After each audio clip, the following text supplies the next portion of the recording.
दोस्तों बहुत बहुत स्वागत है आप सभी का हिंदी मीडियम के इस नंबर 1 चैनल शुभम क्लासेस पर। दोस्तों आपके पेपर में देखो एक लेखक का जीवन परिचय आएगा और एक कवि का जीवन परिचय आएगा। इन दोनों में तीन तीन दिया रहेगा, लेखक और 3 कवि का, जिसमें एक करना रहेगा। आज की इस वीडियो में मैं आपको बताऊंगा सबसे इंपॉर्टेंट, ठीक है, आप किसी भी लेखक कवि का जीवन परिचय अगर आपको याद करना है तो कौन सा ट्रिक आप लगाओगे कि एक साथ सभी लेख, क्योंकि आपको तो पता नहीं किसका आने वाला है, ठीक है। तो कुछ ऐसा शॉर्ट ट्रिक आज की इस वीडियो में आपको बताया जाएगा जिससे आप किसी भी लेखक कवि का आएगा तो आप लिख लोगे। और सबसे इंपॉर्टेंट बात है, एक देखो लिखते तो सब बच्चे, आप एग्जामिनर को ऐसा क्या लिख कर दे दो कि वो आपको 6 में से 6 मार्क्स दे दे, ठीक है। तो कुछ इसका फॉर्मेट है जो आज की इस वीडियो में लोग बात करेंगे। और आज की इस वीडियो में 2 सबसे इंपॉर्टेंट जो 2023 बोर्ड परीक्षा के लिए आपका, एक लेखक का और एक कवि का, ठीक है, जयशंकर प्रसाद का, और हम लोग बात करेंगे महादेवी वर्मा का, ठीक है। तो जितने भी बच्चे हमारे साथ इस वीडियो में जुड़ते जा रहे हैं, सबसे पहले आपको मैं पूछना चाहूंगा कि आपको आवाज और स्क्रीन कैसी आ रही है, और एक बार इस सेशन को सभी दोस्तों को शेयर कर दो ताकि सभी बच्चे इस सेशन में जुड़ सके, ठीक है। अभी तक आपने शुभम क्लासेस का बैच नहीं ज्वाइन किया तो ज्वाइन कर लो। अभी रिजल्ट आया, आप देखो कितने बच्चे 10th में 95% स्कोर किए हैं, और वो सभी बच्चे टॉप 100 बैच के स्टूडेंट है। तो अगर अभी आप टॉप 100 बैच ज्वाइन करते हो तो आपको 100 बैच बिल्कुल फ्री में मिलेगा, और ये दोनों बैच में आपके रिवीजन भी कराए जाएंगे, ठीक है। पूरा course, notes, videos, important question, last year paper और पिछले 3 साल का पेपर, सब कुछ आपको इस एप्लीकेशन शुभम क्लासेस में मिलेगा। 999 रुपए पूरे 1 साल की फीस है, ठीक है।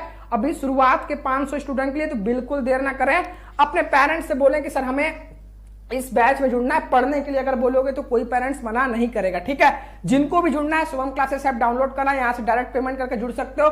नहीं तो अगर किसी को कोई समस्या आ रही तो इस नंबर पर व्हाट्सअप कर देना कि सर हमें आपके बैच में जुड़ना है, या फिर डायरेक्ट इस नंबर पर पेमेंट कर 7084817009 पेटीएम, फोन पे, गूगल पे से पेमेंट कर स्क्रीनशॉट भेज दोगे, आपको 15 मिनट के अंदर जोड़ दिया जाएगा, ठीक है। देखो सबसे इंपॉर्टेंट बात है, देखो जितने भी 10th के स्टूडेंट है, ठीक है, देखो आपके, मैंने सबसे पहले आपके पेपर में देखा निम्नलिखित में से किसी एक लेखक का जीवन परिचय देते हुए उनकी किसी 2 प्रमुख रचनाओं का उल्लेख कीजिए, ठीक है। अब आपको 3 जो तैयार करने इस बार के बोर्ड परीक्षा के लिए, बहुत ध्यान से सुनना, डॉक्टर राजेंद्र प्रसाद, रामचंद्र शुक्ल, जयशंकर प्रसाद, ठीक है। आज के इस वीडियो में जयशंकर प्रसाद का तो मैं बता दूंगा, अब आपको होमवर्क दूंगा कि ये दोनों का आप लिखकर आप तैयार करोगे, ठीक है। और जो बच्चे जुड़े रहेंगे उनको इसका नोट्स मिल जाएगा। सेम चीज, निम्नलिखित में से किसी एक कवि का जीवन परिचय देते हुए उनकी किसी 2 रचनाओं का उल्लेख कीजिए, ठीक है। थोड़ा एसी बढ़ा दो भाई, ठीक है। देखो अब इसमें भी 3 देगा, तो इसमें 3 मैं आपको नहीं दूंगा, इसमें मैं आपको 2023 बोर्ड परीक्षा के लिए 5 तैयार करने के लिए दूंगा, और इसमें मैं महादेवी वर्मा का बताऊंगा कि आप कैसे लिखोगे, ठीक है। इसमें 5 जो आपको तैयार करने, ये 3 आपकी कॉपी में नोट्स बन जाना चाहिए इन 3 लेखक का, ठीक है। और कौन कौन से कवि का, तुलसीदास का, राम नरेश त्रिपाठी जी का, सुमित्रानंद पंत जी का, महादेवी वर्मा जी का और माखनलाल चतुर्वेदी जी का, ठीक है। ये 5 आपको तैयार करने हैं, यानी 8 जीवन परिचय आपको तैयार करने हैं। अब मैं आपको कुछ ऐसा ट्रिक बताने वाला हूं जिससे आपकी चीजें याद करने में बहुत आसानी होगी, ठीक है। देखो जब आप बोर्ड परीक्षा में जाते हो ना, तो जब आपकी एग्जामिनर आपकी कॉपी देखता है तो जीवन परिचय में वो 2-3 चीजें देखना चाहता है कि कोई भी बच्चा जीवन परिचय लिखा है तो उसमें ये सारी चीजें ऐड रहे, ठीक है। अब किसी भी आप लेखक कवि का लिख रहे हो तो सबसे पहले उसका जन्म का डेट, ठीक है, कहां जन्म हुआ और कौन से सन में हुआ, यह बहुत इंपॉर्टेंट है। तो जिस भी लेखक कवि का रहे, सबसे पहले उसका जन्म, फिर उसकी शुरुआती शिक्षाएं, ठीक है, यानी उसकी, एक सेकंड, ठीक है। उसके बाद जो सबसे इंपॉर्टेंट एग्जामिनर आपका देखता है, शुरुआती शिक्षाएं, ठीक है। उसके बाद माता पिता का नाम। अब ये तो आपके पास इंपॉर्टेंट चीजें हो गई किसी भी जीवन परिचय को शुरुआत करने के लिए, ठीक है। अब उसके बाद उस लेखक या कवि को कोई पुरस्कार मिला है तो उसके बारे में आप लिखोगे, ठीक है। ये कोई भी जीवन परिचय जब आपका एग्जामिनर देखता है तो चाहता है कि अगर किसी भी लेखक कवि को कोई पुरस्कार मिला है तो उसकी जीवन परिचय जब लिखा जाए तो उसमें वो मेंशन रहे, ठीक है। अब उनकी प्रमुख रचनाएं, देखो जब भी जीवन परिचय 10th में पूछता है तो रचनाएं, ठीक है, उस पे 1 नंबर होता है, जीवन परिचय पे 2 नंबर, 1 नंबर उनकी प्रमुख रचनाएं मेंशन किया रहता है क्वेश्चन में, तो आपको रचनाएं लिखना है, ठीक है। तो कोई भी जीवन परिचय जब आप लिखोगे तो ये 3-4 चीजें आपको लिखनी है, ठीक है। अब याद करने का कुछ शॉर्ट ट्रिक मैं आपको बता रहा हूं जिससे आपको फॉलो करना, ठीक है। हिंदी की कॉपी आई होप आप सभी बना ली होगे, उसी तरीके से सभी सब्जेक्ट की कॉपी आप बना ली होगे जो आपकी पर्सनल कॉपी होगी जिसमें आप अभी से नोट्स तैयार कर रहे हो, ठीक है। 9th नहीं है कि ऐसे ही आप कर दोगे, आपको 10th है और ये पहला स्टेज है, ठीक है। तो इसमें आपको कुछ ऐसा करना है कि आपके पेरेंट्स को बिलीव हो जाए कि नहीं आप पर वो दाव लगा सकते हैं, ठीक है। देखो याद करने का तरीका मैं आपको कुछ बताना चाहता हूं और आपको ये काम करना है। देखो जितना भी लेखक या कवि का मैंने बताया, ठीक है, मैंने आपको 3 लेखक बताया, 5 कवि, ठीक है। तो 3 लेखक का नाम यहां लिख लो और 5 कवि का यहां नाम लिख लो, क्लियर है। सबसे पहले सपोज करो 3 लेखक का नाम आपने यहां पर लिख लिया, ठीक है, एक हेडिंग लगाया कवि का, ठीक है। अब इन 3 कवि का कहां पर जन्म स्थान था, काशी में, यूपी में, बंगाल में, यूपी में, इस तरीके से जहां भी जिसका भी, ठीक है, जो भी लेखक या कवि का आप तैयार करो उसका जन्म स्थान जहां पर था वो यहां पर लिख लो। अब सबसे इंपॉर्टेंट है रचनाएं, ठीक है। ये रचनाएं आप इनकी प्रमुख रचनाएं जो भी रहेंगी इनको एक पेज पर इधर लिख लो, ठीक है। 3 कॉलम बनना चाहिए, कवि का नाम, जन्म स्थान, रचनाएं। और कौन कौन से कवि का तैयार करना है 8 मैंने पीछे बता दिया है, आप उसको बैक कर देख सकते हो, ठीक है। अब देखो ये जब 3 चीजें लिख लोगे तो आप जीवन परिचय बनाकर भी लिख सकते हो, ठीक है। अभी कैसे बनाना है वो मैं आपको बता रहा हूं। ये 3 चीजें हैं जिसे आप बनाकर नहीं, क्योंकि देखो किसी का जन्म स्थान या फिर जन्म का सन अगर वो गलत लिख दिए तो फिर एग्जामिनर समझ जाएगा कि ऐसे ही लिखो, ठीक है। तो मैंने बताया बाकी चीजें आप बनाकर लिख सकते हो, लेकिन जन्म और जन्म स्थान, ये सन, ये बनाकर लिखोगे उल्टा सीधा तो तुरंत पकड़ में आ जाओगे, ठीक है। पहला ये। अब दूसरा सबसे इंपॉर्टेंट था कि उसका रचनाएं, उनकी रचनाएं, क्या पता किसी का रचनाएं किसी में लिख दिए, तो रचनाएं आपको याद रहनी चाहिए। ये 2 चीजें हैं जो मेन सबसे ज्यादा इंपॉर्टेंट है, आपका सही होना चाहिए, ठीक है। रचनाएं तो 100% सही होनी चाहिए। अब काफी बच्चे कंफ्यूज रहते हैं कि सर रचनाएं में क्या क्या लिख सकते हैं। तो देखो किसी भी लेखक ने अगर कोई कविताएं लिखी है, ठीक है, कोई कहानी लिखा है, कोई नाटक लिखा है, तो ये तीनों रचनाएं में आ जाएंगे, ठीक है। अगर कोई कवि ने सिर्फ कविताएं लिखी है, कोई सिर्फ कहानी लिखा है, कोई सिर्फ नाटक लिखा है और बाकी सब लिखे हैं तीनों मिलाकर, तो वो सारी चीजें रचनाएं में आ जाएंगी, ठीक है। आपके अंदर एक कंफ्यूजन रहता है, क्लियर है, यहां तक क्लियर है? वेरी नाइस सर, ठीक है। यहां तक क्लियर है कि नहीं? 130 बच्चे हमारे साथ जुड़े, सभी बच्चे लाइक कर दो, ठीक है। हम IAS बनना चाहते हैं, बहुत वेरी गुड, हम लिख लिए, बहुत अच्छी बात है, ठीक है। देखो मैंने बताया ना कि ये चीजें मिस्टेक नहीं होनी चाहिए, ये नहीं बदला जा सकता है, रचनाएं नहीं बदली जा सकती, बाकी चीजें आप बनाकर लिख सकते हो, क्योंकि एग्जामिनर का नजर इसी 2-3 चीज पर रहता है, क्लियर है। अब रचनाएं, जैसे बहुत बच्चे कंफ्यूज रहते हैं कि सर रचनाएं में क्या क्या लिखे, तो जिस भी कवि ने जो कविताएं, कहानी, नाटक जो भी लिखा है वह सभी रचनाएं में आप हेडिंग डालकर लिख सकते हो, ठीक है। यहां तक चीजें क्लियर है और यहां तक इसी फॉर्मेट में आपको याद करने का तरीका है, इसके अलावा कुछ आपको कोई ट्रिक नहीं लगाना, ठीक है। और कौन कौन से लेखक कवि का तैयार करना यहां पर मैंने दे दिया, यही 2023 में आपके आने वाला भी है, ठीक है। इन 3 में एक आ जाएगा और एक ही आपको लिख कर आना है, और बाकी ये 5 में एक तैयार कर लोगे तो, क्योंकि जो सिलेबस में है वही पूछेगा, उससे बाहर नहीं पूछेगा, ठीक है। अब याद करने का तरीका हो गया। अब जीवन परिचय कैसे लिखते हैं, कोई फॉर्मेट सा जैसे लेटर लिखते हैं, ठीक है, सेंडर एड्रेस, फिर डेट, फिर रिसीवर एड्रेस, फिर वहां पर जो बॉडी ऑफ लेटर, तो एक फॉर्मेट होता है कोई चीज का लिखने का। ऐसा नहीं कि तो पहले आपने उनको लिख दिया, पहले उनकी रचनाएं लिख दिया, फिर लास्ट में उनका जन्म लिख दिया, फिर बीच में उनका लिख दिया कि इस समय ये इनकी मृत्यु हो गई, ठीक है। एक फॉर्मेट रहता है, जैसे फॉर्मेट में क्या डाले, यहां पर हेडिंग डाले जीवन परिचय। तो सबसे पहले आप जन्म स्थान, ठीक है, जैसे यहां पर देखो जयशंकर प्रसाद का जन्म सन 1889 ईस्वी में काशी के प्रतिष्ठित वैश्य परिवार में हुआ था, ठीक है, यानी सबसे मतलब अमीर थोड़ा, ठीक है। तो यहां पर सबसे पहले जन्म, उसके बाद माता पिता का नाम, ठीक है। इनके पिता का नाम बाबू देवी प्रसाद था, माता का नाम मुन्नी देवी था, ठीक है। तो इस तरीके से आप इसको शुरुआत करोगे। मैं यहां पर एक एग्जांपल दिखाना चाहता हूं, ठीक है। अब इनकी शुरुआती शिक्षाएं, शिक्षा पे कुछ लिखोगे, ठीक है। अब उनका परिवार संगुनी साहू के नाम से प्रसिद्ध था, इनके पिता एक व्यापारी थे। अब देखो शुरुआती शिक्षाएं बताएं तो यहां से इनकी प्रारंभिक शिक्षा इनके घर पर हुई। इन्होंने स्वयं अध्याय से हिंदी, संस्कृत, उर्दू और फारसी भाषा सीख ली। स्वयं अध्याय मतलब खुद से पढ़कर, जैसे किताबें पढ़कर खुद से ये 3 भाषा सीख लिए, ठीक है। तो जन्म, माता पिता, शिक्षा, जो 3-4 लाइन जीवन परिचय का होगा वह उस बारे में होगा, क्लियर है यहां तक।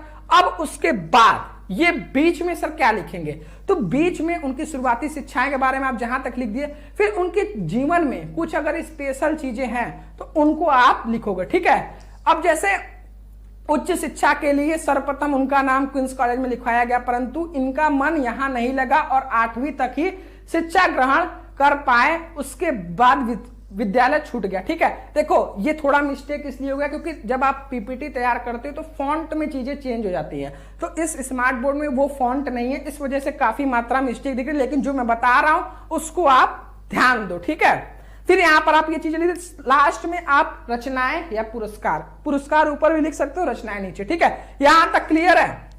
जल्दी बताओ, यहां तक क्लियर है? Good evening, good evening, good evening, hi sir, hi. ठीक है, यहां तक आई होप क्लियर होगा। ठीक है, अब देखो दो सबसे इंपॉर्टेंट, ये अब यही तरीका है, इसी तरीके से आपको तैयार करना है। तो अब आपको 2 जीवन परिचय, जैसे मैंने बताया कौन कौन सा मैंने आपको तैयार करने के लिए बताया कि मैं आपको लेखक में आपको जयशंकर प्रसाद जी का बता दे रहा हूं और कवि में मैं आपको महादेवी वर्मा का बता दे रहा हूं। ठीक है, अब आइए स्टार्ट करते हैं। ठीक है, अब जैसे जीवन परिचय, ये पूरा फॉर्मेट अगर इस तरीके से लिखोगे बेटा तो 1 मार्क्स आपके नहीं कटेंगे। ठीक है, अब जो सबसे इंपॉर्टेंट है, अब देखो आपके पेपर में 3 दिया रहेगा जीवन परिचय। ठीक है, तो हेडिंग लगाया आपने जीवन परिचय, अब आपने किस लेखक या कवि का लिख रहे हो तो यहां पर आप उसको ब्लैक पेन से अंडरलाइन करोगे। जैसे यहां पर मैंने जयशंकर प्रसाद के बारे में लिखना शुरू कर रहा हूं, तो जयशंकर प्रसाद। ठीक है, अब देखो जयशंकर प्रसाद का जन्म सन 1879 ईस्वी में काशी के प्रतिष्ठित परिवार में हुआ था। इनके पिता का नाम बाबू देवी प्रसाद तथा माता का नाम मुन्नी देवी था। एकदम सिंपल लैंग्वेज यूज करोगे। उनका परिवार समुनी साहू के नाम से प्रसिद्ध था। इनके पिता एक व्यापारी थे। इनकी प्रारंभिक शिक्षा इनके घर पर हुई। इन्होंने स्वयं अध्याय से हिंदी, संस्कृत, उर्दू और फारसी भाषा सीख ली। ठीक है, खुद से पढ़ाई कर। उच्च शिक्षा के लिए सर्वप्रथम उनका नाम क्वींस कॉलेज में लिखवाया गया। ठीक है, बनारस में क्वींस कॉलेज है लहुराबीर पर, तो वहां पर उसको उनका नाम लिखवाया गया क्वींस कॉलेज में। ठीक है, परंतु इनका मन यहां नहीं लगा और 8वीं तक ही शिक्षा ग्रहण कर पाए और विद्यालय छूट गया। देखो कितना सरल है। ठीक है, माता पिता का नाम याद कर लिए और फिर जैसे आप बनाकर भी लिख सकते हो कि उनका प्रारंभिक शिक्षा घर पर हुआ, उन्होंने हिंदी, संस्कृत, उर्दू और फारसी भाषा खुद से पढ़कर स्वाध्याय से सीख ली। उच्च शिक्षा के लिए उनका नाम क्वींस कॉलेज में लिखवाया गया, लेकिन उनका पढ़ाई में मन नहीं लग रहा था, इसलिए वो 8वीं के बाद स्कूल भी छोड़ दिए। ठीक है, इस तरीके से बनाकर विद्यालय भी छूट गया। ठीक है, मात्र जब ये 12 वर्ष के थे। ठीक है, अब यहां पर टर्निंग पॉइंट है। मात्र जब ये 12 वर्ष के थे तभी इनके पिता की मृत्यु हो गई। कुछ समय पश्चात इनकी माता की भी अकाल मृत्यु हो गई। यानी इनको इस तरीके से तैयार कर सकते हो कि ये जयशंकर प्रसाद के माता पिता की मृत्यु जब ये बचपन में 12 साल के थे तभी हो गई थी। ठीक है, उसके बाद अंततः इनके ऊपर कठिनाइयों का पहाड़ टूट पड़ा। इनकी शिक्षा दीक्षा का प्रबंध इनके बड़े भाई शंभुनाथ ही किया करते थे। इनके माता पिता के मरने के बाद जो आगे की पढ़ाई होती है, इनके शिक्षा दीक्षा, रहने खाने का सारा प्रबंध इनके बड़े भाई कौन, शंभुनाथ ही किया करते थे। ठीक है, परंतु कुछ समय बाद इनके बड़े भाई की भी मृत्यु हो गई। अब एक चीज याद करना कि जयशंकर प्रसाद के बारे में कि इन्होंने 3 शादियां की थी। ठीक है, इन्होंने 3 शादियां की, तीनों ही पत्नी की आकस्मिक मृत्यु हो गई। इसी बीच इनके छोटे भाई की भी मृत्यु हो गई। इनके परिवार में यानी सबकी कुछ टाइम बाद मृत्यु होते चली गई। पहले माता पिता का, फिर बड़े भाई का, फिर तीनों पत्नियां का और फिर छोटे भाई का। ठीक है, इनके ऊपर विपत्तियों का पहाड़ ही टूट पड़ा। फलता वैभव के पालने झूलता इनका परिवार ऋण के बोझ से दब गया। यानी जब इनके माता पिता भैया जो सब लोग थे, जब उनकी मृत्यु हो गई तो धीरे धीरे कर्ज बढ़ता गया। तो जो परिवार वैभव के पालने से झूलता था, इनके परिवार ऋण के बोझ से दब गया, यानी कर्ज हो गया। इनको विषम परिस्थितियों से जीवन भर संघर्ष करना पड़ा। लेकिन जीवन भर संघर्ष करना, जिसके माता पिता बचपन में मर जाते वो तो संघर्ष करेगा ही। ठीक है, तो इनको विषम परिस्थितियों से जीवन भर संघर्ष करना पड़ा, लेकिन इन्होंने हार नहीं मानी और निरंतर साहित्य सेवा में लगे रहे। क्रमशः प्रसाद जी का शरीर चिंताओं से जर्जर होता गया और अंततः यह क्षय रोग से ग्रस्त हो गए। 14 नवंबर सन 1937 ईस्वी को केवल 48 वर्ष की आयु में हिंदी साहित्यकाश में रिक्तता उत्पन्न करते हुए इन्होंने इस संसार से विदा ली, यानी इनकी मृत्यु सन 1937 ईस्वी में 48 साल में मात्र हो गई। ठीक है, अब तो ये हो गया इनके जीवन के बारे में शॉर्ट। ठीक है, इसमें कुछ चीजें आप छाट कर भी लिख सकते हो, मैं एक प्रॉपर आपको दिया हूं ताकि इसमें अगर आप 1-2 लाइन भूलो तो भी आपका जीवन परिचय अच्छा खासा दिखे। ठीक है, अब यहां पर आप कृतियां का हेडिंग लगाओ। ठीक है, प्रसाद जी ने काव्य, नाटक, कहानी, उपन्यास और निबंधों की रचना की। इनकी प्रमुख कृतियों का विवरण निम्नलिखित है। ठीक है, अब आप यहां पर नाटक में स्कंदगुप्त, आजाद शत्रु, चंद्रगुप्त, ध्रुव सामनी, ये इनकी प्रमुख नाटक। कहानी संग्रह में आकाशदीप, इंद्रजाल, उपन्यास में कंकाल, तितली, रावती, निबंध में, ठीक है, और काव्य में संग्रह कामायनी, आंसू, झरना, लहर। ठीक है, ये आपके जीवन परिचय थे किसके? जयशंकर प्रसाद के, और इनकी प्रमुख कृतियां। इनमें इस जीवन परिचय में किसी को कोई कंफ्यूजन है? जल्दी से बता दो। गुड गुड नहीं सर, गुड। किसी को कोई कंफ्यूजन है? किसी को कोई कंफ्यूजन है तो बताओ, नहीं तो आगे बढ़ते हैं। जल्दी से मुझे बताओ, देरी ना करो कोई। बात करते हैं सबसे इंपॉर्टेंट, जो बोर्ड एग्जाम में 6-7 साल, जयशंकर प्रसाद भी 5 से 6 साल बोर्ड परीक्षा में पूछा गया था, महादेवी वर्मा भी। तो ये दोनों आपको याद रहने चाहिए, और जिस सरल भाषा मैंने आपको बताया आई होप आप उसको याद कर लोगे। ठीक है, अब जैसे यहां पर आप डालोगे, नहीं सर नहीं, गुड इवनिंग, चलो बहुत अच्छी बात है। ठीक है, अब सेम चीज जब आप लेखक का लिख लिए तो कवि का तो जीवन परिचय हेडिंग लागोगे। अब यहां पर जिसका लिखो, जैसे महादेवी वर्मा। ठीक है, देखो जब भी जीवन परिचय लिखो तो एक चीज नोटिस करना कि ऐसे कुछ वर्ड्स मत यूज करो जो लगे कि मतलब बहुत हैवी वर्ड्स है या फिर जिसमें मात्रा मिस्टेक, बहुत ही सरल भाषा का प्रयोग करो। ठीक है, अब जैसे महादेवी वर्मा तो हेडिंग लगाए जीवन परिचय। श्रीमती महादेवी वर्मा का जन्म उत्तर प्रदेश के फर्रुखाबाद जनपद में सन 1907 ईस्वी में होलिका उत्सव के दिन हुआ था। होलिका उत्सव के दिन हुआ था, आपको पता है ना होलिका उत्सव किसे बोला जाता है? तो उस दिन महादेवी वर्मा जी का जन्म हुआ था। किस समय? 1907 ईस्वी में। इनके पिता गोविंद प्रसाद वर्मा भागलपुर के एक कॉलेज में प्रधानाचार्य और माता हेमरानी वदुसी धार्मिक स्वभाव की महिला थी। इनके पिता क्या थे? प्राचार्य थे। ठीक है, प्रधानाचार्य थे। कहां के? भागलपुर के एक कॉलेज में। ठीक है, अब इनकी प्रारंभिक शिक्षा देखो, सभी का मैंने बताया जब किसी भी जीवन परिचय का आप शुरुआत करो सबसे पहले उनका नाम, स्टार्टिंग कहां जन्म हुआ, जन्म स्थान और सन, फिर माता पिता का नाम, माता पिता के बारे में कुछ बताना 1-2 लाइन तो उसको लिख लो, फिर तुरंत इनकी प्रारंभिक शिक्षा पे आ जाओ। ठीक है, तो इनकी प्रारंभिक शिक्षा इंदौर में और उच्च शिक्षा प्रयागराज में हुई थी। ठीक है, संस्कृत में MA उत्तीर्ण करने के बाद ये प्रयाग में महिला विद्यापीठ में प्राचार्य हो गई। ठीक है, ये प्राचार्य हो गई।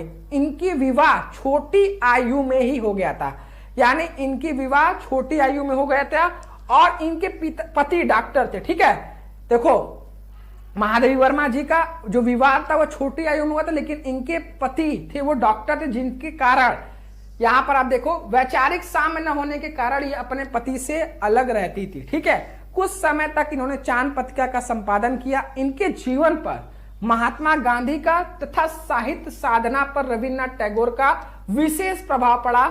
इन्होंने नारी स्वतंत्र के लिए सदैव संघर्ष किया और अधिकारों की रक्षा के लिए नारी का शिक्षित होना आवश्यक बताया। ठीक है, कुछ वर्षों तक ये उत्तर प्रदेश विधान परिषद की मनोनीत सदस्य भी रही।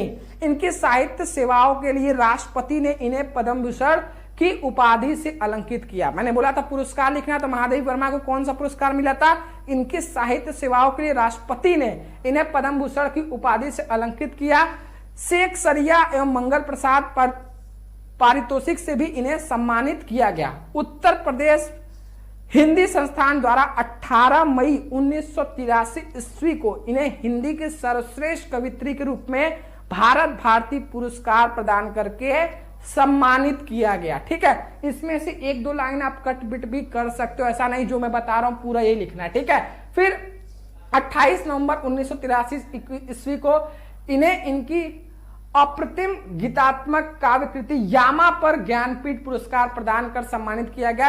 ये प्रयाग में ही रहकर जीवन पर्यंत साहित्य साधना करती रही। 11 सितंबर 1987 ईस्वी को ये इस संसार से विदा हो गई, 11 सितंबर 1987 ईस्वी पर। ठीक है, फिर यहां पर आप लिख सकते हो कि इनकी प्रमुख रचनाएं महादेवी वर्मा की प्रमुख काव्य कृतियां निम्नलिखित है। ठीक है, जैसे निहार, नसीम, निर्जा, दीपशिखा, तो इस तरीके से यामा, ठीक है, ये सारा आप इनकी प्रमुख रचनाएं में लिख सकते हो। तो ये दोनों का नोट्स आपको, आप इसका स्क्रीनशॉट भी ले सकते हो साथ में, ठीक है। और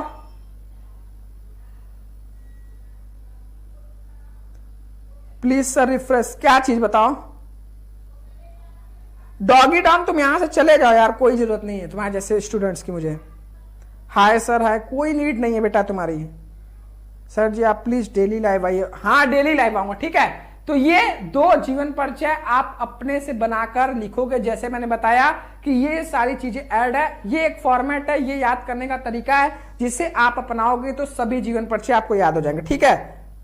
thank you sir, thank you. English notes upload है ऐप पर,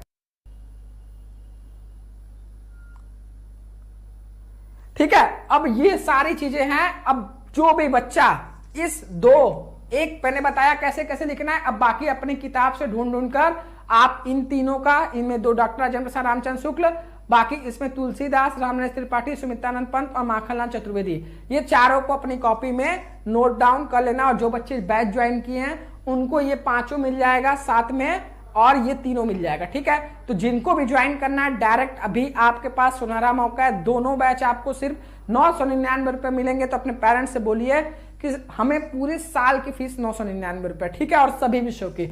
और कैसे ज्वाइन करना है, शुभम क्लासेस ऐप डाउनलोड करना है, यहाँ से डायरेक्ट पेमेंट करके आप जुड़ सकते हो। और इस बैच में live class, handy ten notes, smart class notes, practice set, important question answer exam के टाइम में, और 3 साल का पेपर, सारा कुछ आपको मिलेगा।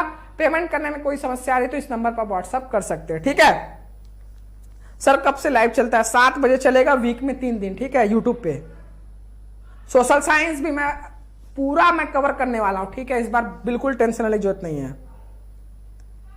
बहुत बड़ा है जीवन परिचय। देखो ड्रीम आईएएस बड़ा मैंने इसलिए बताया कि आप टोटल इसको मत लिखो, इसमें कुछ चीजें आप छाट कर, अब जो मैंने बताया पूरा तो आप याद नहीं कर लोगे, उसमें 2-3 लाइन भूलोगे। तो मैं पूरा ऐसा बता रहा हूं कि ये चीजें आपको ऐड करनी है। अब इसमें 2-3 लाइन आपको हटानी बढ़ानी, तो वो आप अपने मन से हटा बढ़ा सकते हो, ठीक है। सर इसका नोट्स अभी आ जाएगा ऐप पे। सर मुझे बैच ज्वाइन करना है, तो बैच ज्वाइन करना है तो आप डायरेक्ट ऐप से पेमेंट कर सकते हो, नहीं इस नंबर पर आप व्हाट्सअप कर सकते हो, ठीक है।